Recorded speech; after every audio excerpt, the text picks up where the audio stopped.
Did you forget your PayPal password and you want to be able to reset it? Well, then this video is going to be perfect for you, because in this video I'm going to show you a step-by-step guide on exactly how to do this. So what you're going to do firstly is to either go into your PayPal app on your phone, or you can also of course do this on your computer if you want to. So in here what I'm going to do, I'm going to firstly write my email in here.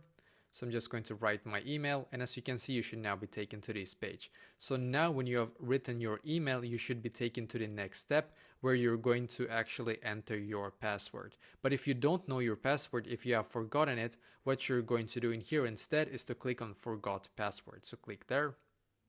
Just wait a couple of seconds. It's going to just load for us here.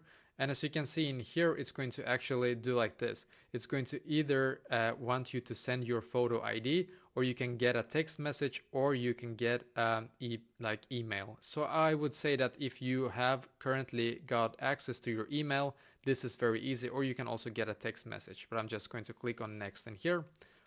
And as you can see, you should now get a code on your email. So go into your email and then get your code. And what you're going to do after that is that you're going to enter the exact code that you should now receive on your email in here. So as you can see, it's a six numbers that you should be able to get, I think, and then click on send, the blue button where it says send. After that, what will happen then is that you will after that be able to create your new password, and make sure that you will be able to double check so that everything is okay, you remember that password, and then just confirm it. And that is basically exactly how to do this.